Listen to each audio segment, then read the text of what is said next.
There are certain things that people who study Feng Shui are very careful, never to place facing outward toward the front door, because when you leave them that way, they can carry the wealth of the whole family right out. According to the Book of Burial, written by Guo Pu during the Jin dynasty, energy scatters when it meets the wind and comes to rest when it meets water, so people have to gather it up to keep it from drifting away.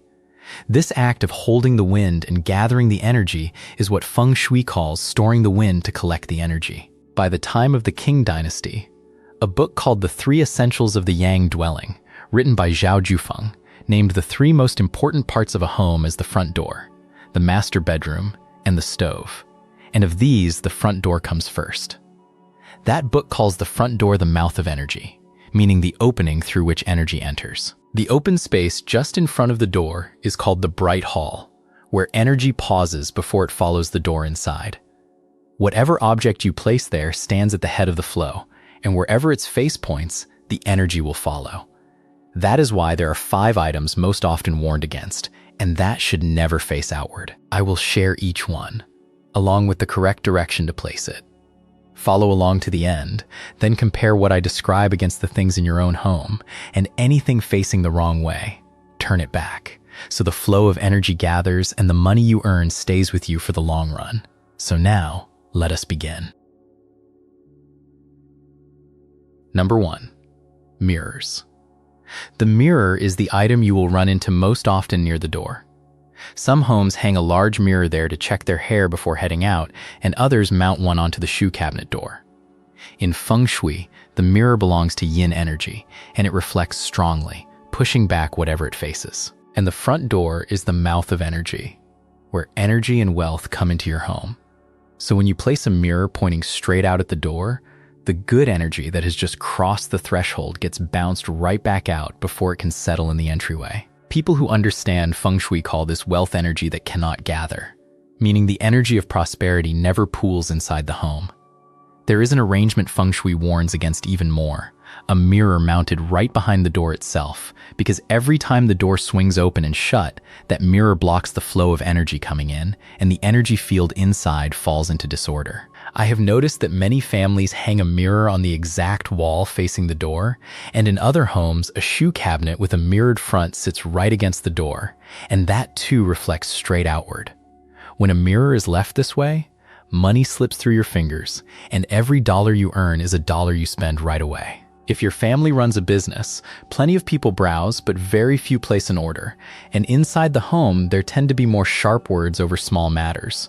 So move that mirror to the wall at a right angle to the door, meaning the side wall rather than the wall directly across from it, so it no longer stands in the path of the energy coming in. For a shoe cabinet with a mirrored front, turn it so its back rests against the wall and the mirror faces inward.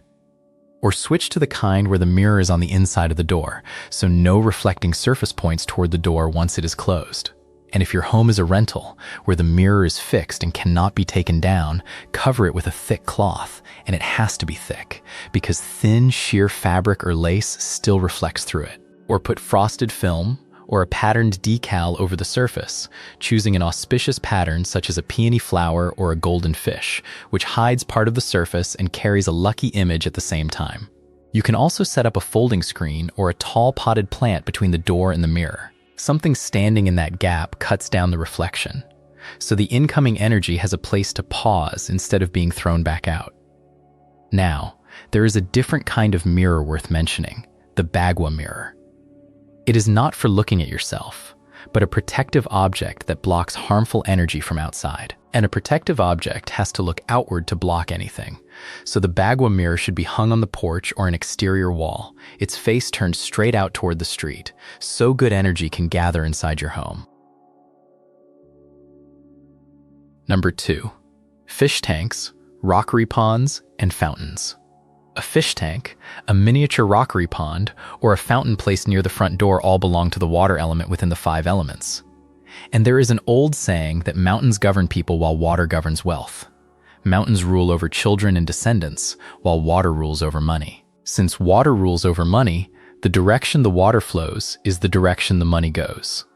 Water that curves around and flows toward you is called water with affection, because that flow brings wealth together and lets it settle, while water that flows away is called water without affection, and that flow scatters wealth apart. And if you want to know which way the water in your home is flowing, look at the object. For a rockery pond, look at which way the waterfall spills down. For a fountain, look at the spout, because whichever way it tilts is the way the water sprays. And for a fish tank, look at the outlet of the filter, where the water pours back in. Of these three, the rockery pond is the one I see the most families setting up wrong.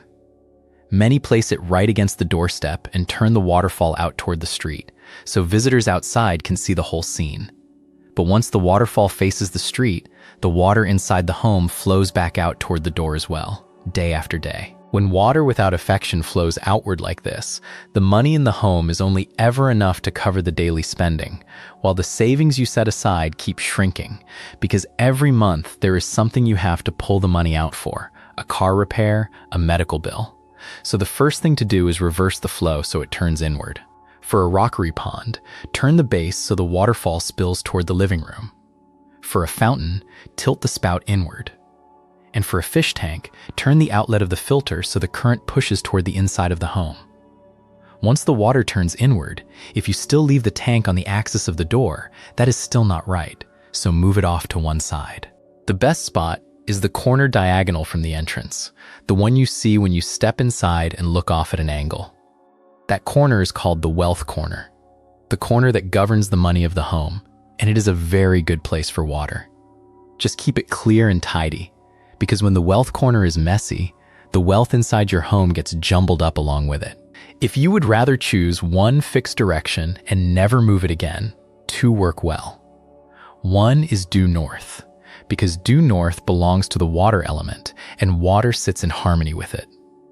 The other is southeast, because southeast belongs to the wood element, and water nourishes wood. If you place it in the southeast, set a round-leaved potted plant beside it to match the wood element. Along with the good spots, there are three to avoid. Avoid the very center of the home, a spot called the heart of the dwelling, which needs to be steady rather than holding something always moving. You also should not place a fish tank next to the cooking stove, because the water element and the fire element clash, and this affects the health and the money of the whole family. And finally, do not place a fish tank or a small waterfall scene underneath an altar or a statue of a deity, especially the god of wealth, because Feng Shui sees this as the main deity being pushed down under the water, an arrangement that destroys wealth. Once you have chosen the spot, keep the water inside it living, meaning it moves and stays clean rather than sitting still. So install a pump so it circulates continuously. Change the water about once every 2 weeks and scoop out the fallen leaves and the sediment at the bottom.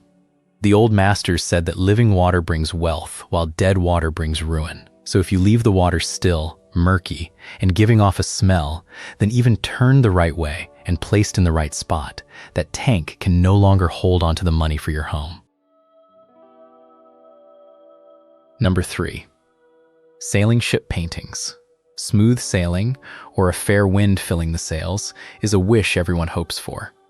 And it is from that phrase that the sailing ship painting was born, showing a great ship with its sails full of wind and its hold piled high with treasure. People hang it in the living room or the study, and some use a wooden model ship on a cabinet instead. Since it is a ship, it has a bow, and wherever the bow points is the direction the ship is heading. The old masters said that when the bow points inward, resources come rolling in, and when it points outward, riches leave without a trace. Sailing ship paintings fall into 2 types. The first shows a ship loaded full of treasure on its way home, which people call returning fully loaded. That ship is heading back to the harbor, so its bow must point inward, into the home. This is called the great ship entering the harbor, wealth entering the dwelling, meaning that when the ship reaches port, riches come into your home along with it. The second is an empty ship, with an empty hold, getting ready to set out to sea. This ship is allowed to have its bow pointing outward, usually toward a window, meaning that when the people of your home set out to do business, they will meet with good fortune. The trouble is, the painting of the ship loaded full of treasure is the one I see hung wrong most often. People hang it on the wall, facing the front door with the bow pointing straight out, since that is the first thing a visitor sees on stepping in. Some set it on top of the shoe cabinet, again with the bow pointing straight out. Both turn the picture into a ship carrying treasure away from the home. This is called losing wealth and harming the household, meaning you lose both money and people. When the painting hangs this way a long time, business that had been going well can break down halfway through, and a deal you have gone back and forth on slips into someone else's hands just when you are about to collect. So change the wall you hang it on. Find a side wall so the bow points deeper into the home. If the bow points to the right, hang it on the left-hand wall so the ship travels from the door inward. And if the bow points to the left, hang it on the right-hand wall. But the direction of the bow is only part of it. First is choosing the painting. Choose a cargo sailing ship and avoid warships or ships with guns, because those carry a current of harsh energy, and hanging them makes you and your household more likely to lose your tempers with one another. As for where to hang it, choose a solid wall with a firm support behind it, at eye level, in a bright spot, because a ship sailing through the light carries the meaning of a wide-open future. And if your home hangs two ship paintings, do not let the two bows point head-on at each other, because two ships crashing into one another means neither reaches port. A sailing ship painting also should not hang in the bedroom, because a moving ship needs motion while the bedroom needs stillness. Finally, if your painting shows a river or the sea, that water too must flow into the home rather than out the door. Just as I said earlier, water flowing in brings wealth while water flowing out scatters it. The painting is only a picture, but you judge its direction the same as with the water tank in your home. Number 4. Brooms and mops. Brooms and mops are things every home has, and the place they get kept is mostly the same everywhere, standing right beside the front door. In Feng Shui, the broom belongs to yin energy because its job is to gather up the trash and dust in the home. Day after day, it builds up the kind of energy the old masters called foul energy, the dirty energy that comes from unclean things. And the front door is the mouth of energy, where good energy comes into the home. When you stand a broom right there, with its head pointing straight out, the good energy has to pass through that dirty spot first. So by the time it reaches inside, it is no longer fresh. That is why, from the old days, there has been a custom of turning the head of the broom inward. Since the broom is a thing for sweeping away, when you leave its head pointing out toward the door, it carries the meaning of sweeping your good fortune out of the home. And that habit of standing the broom out on the porch is one I see many homes fall into, because after sweeping the yard, bringing it back inside would dirty the floor. It is the same with the mop, which after rinsing you lean against the porch wall to dry, its head pointing straight out. Left this way a long time, your work tends to hit snags, and around the home there tend to be little things that keep needing fixing. So put the broom and mop away in a cabinet, or set them in a hidden corner behind the door, a spot you cannot see from outside, because a yin object is something to tuck away rather than leave out where energy enters the home. And if your home is cramped with nowhere to store them, turn the head of the broom inward rather than out at the door. Or hang the broom on a hook so its head does not touch the ground, because leaving the head on the floor lets the foul energy soak into the floor all the more.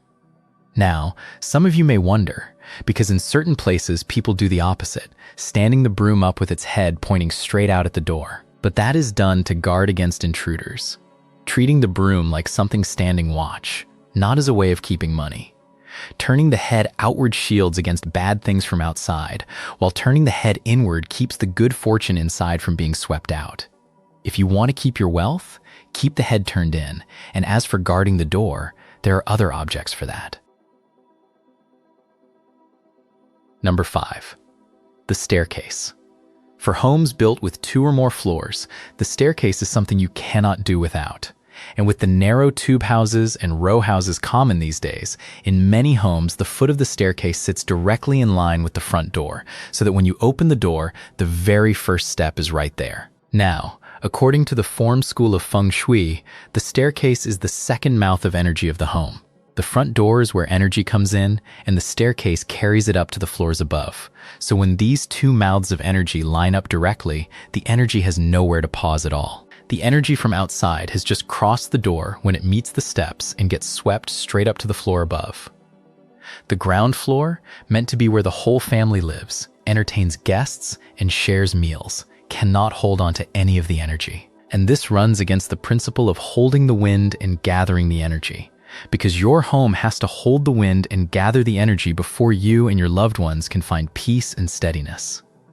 There is another situation you might come across, a staircase that runs down and empties straight out toward the door. In that case, the energy coming down from the upper floor, instead of spreading across the ground floor, follows the steps and slips straight out the door and away.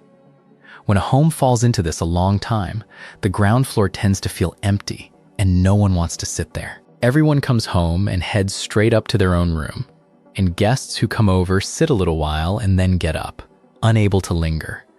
So to adjust this, set up something to block the space between the front door and the foot of the staircase, a folding screen if the home is roomy, or a cabinet of moderate height if it is cramped. And remember not to choose something too tall and solid, because that would block the path of the energy entirely, and the home would end up short on light as well.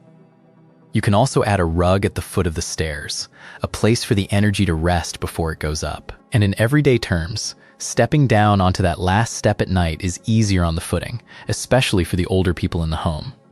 And for anyone planning to build new or remodel, do not put the staircase in a straight line with the front door, because energy dislikes traveling in a straight shot and prefers to wind and curve. Traveling in one straight rush turns into a harsh strike, but going around a bend lets the energy slow down and spread out across the whole home. So there I have shared with you the things that should not face outward. And if you take a moment to notice, a home is much like a person. When you care for each object in it, the whole house grows neater and more orderly, so wealth and fortune can pour in and gather for the long run. Thank you for watching to the end. And in the next video, if there are any matters in Feng Shui you would like to learn more about, please leave a comment below so we can keep sharing together. I wish you and your family lasting health and smooth going in all things. Goodbye, and I will see you again.